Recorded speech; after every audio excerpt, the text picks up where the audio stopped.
सुरेश जी और साधना जी के 3 बच्चे थे। उनमें से सागर और सिया उनके अपने बच्चे थे और मनीष को उन्होंने गोद लिया था। लेकिन अपने तीनों बच्चों में उन्होंने कभी कोई भेदभाव नहीं किया। गुजरते वक्त के साथ बच्चे पढ़ लिख कर बड़े हो गए। दोनों बेटों ने अपने पिता के कारोबार को ही आगे बढ़ाना चाहा और फिर जब बच्चे अनुभवी हुए तो सुरेश जी ने अपने कारोबार की एक और शाखा उसी शहर में शुरू की और उसे संभालने की जिम्मेदारी मनीष को दे दी। और फिर एक एक कर उन्होंने अपने बच्चों की शादियां धूमधाम से कराई। जितने गहने अपनी बेटी को दिए उतने ही अपनी दोनों बहुओं को भी दिए, कहीं कोई कमी नहीं रखी। सभी बेहद खुश थे। साथ ही सही वक्त पर सुरेश जी और साधना जी नाना नानी तथा दादा दादी बन गए। पर कहते हैं ना, हर वक्त एक सा नहीं होता।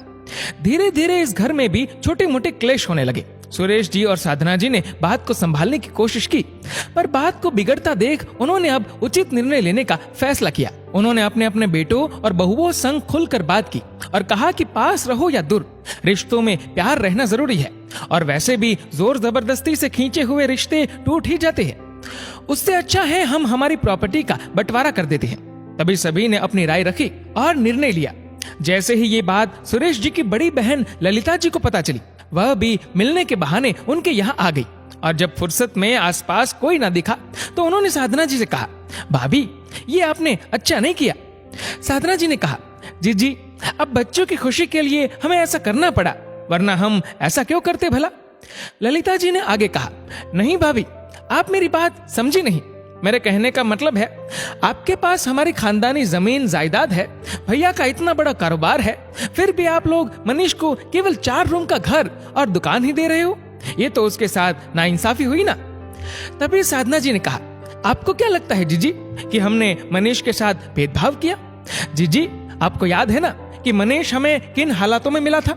मनीष के माँ बाप हमारे दूर के रिश्तेदार थे जो कि हमारे ही घर पर नाम मात्र किराया देकर रहते थे।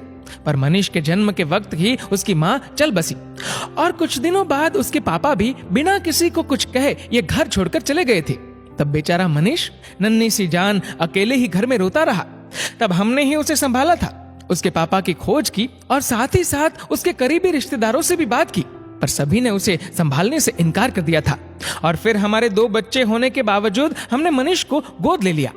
हम तो कभी नहीं चाहते थे कि ये बात उसे पता चले, पर किसी अपने ने ही उसे इस दर्दनाक सच्चाई से वाकिफ कराया। उसकी छोटी सी उम्र का ख्याल तक नहीं किया। उस वक्त हमने उसे कैसे संभाला हमें ही पता है। जी, हमने तो अपनी सारी प्रॉपर्टी अपने सारे बच्चों में एक समान बांटनी चाहिए, पर आपको तो पता है जीजी, मनीष ने कुछ भी लेने से इनकार कर दिया। उसने कहा आज वह जो कुछ भी है सिर्फ हमारी वजह से ही है। हमारे कई एहसान है उस पर और इसलिए वह हमसे कुछ भी नहीं लेगा। पर हमने उसे बार बार समझाया कि वह एहसान नहीं, प्यार है हमारा, लेकिन फिर भी उसने कुछ भी लेने से इनकार कर दिया। तब आखिरकार हम दोनों ने भी उसके घर अक्सर आते जाते रहने का वादा कर दुकान उसके नाम कर दी और उसकी पसंद का एक घर लेने को कहा, जो कि हमारी तरफ से उसे दिया गया आशीर्वाद होगा। पर भाभी, उनकी बात को काटते हुए ललिता जी बोली, वह तो बच्चे हैं, पर हम तो माँ बाप है ना, हमारे भी कुछ कर्तव्य है। इतनी देर से चुपचाप पीछे खड़े उनकी बातें सुन रहे सुरेश जी ने कहा, माफ करना दीदी, आप बीच में ना ही बोले तो अच्छा है। दीदी, माँ बाप के कर्तव्य क्या सिर्फ हमारे लिए है, आपके लिए नहीं? पिछले वर्ष जब आपके बेटे यानी मेरे भांजे अंश और बहू गौरी को शहर में नया घर लेना था, तब आपने उनकी कितनी मदद की? शायद ना के बराबर। अंश की पत्नी गौरी के तो गहने भी बेचने पड़े थे उस वक्त। जैसे ये सब मुझे पता चला था, तब मैंने उसकी मदद करनी चाहिए। आप साफ मना कर ये कह कि जब जी ने ही मेरी मदद नहीं की तो मैं आपसे कैसे सकता? दीदी, मैं पहले से ही आपका स्वभाव हमारे खिलाफ की, पर हम आपकी इज्जत इसलिए चुप है। रहो, खाओ पियो, इन घर की बातों के बीच में ना बोलो और हो सके तो अपना स्वभाव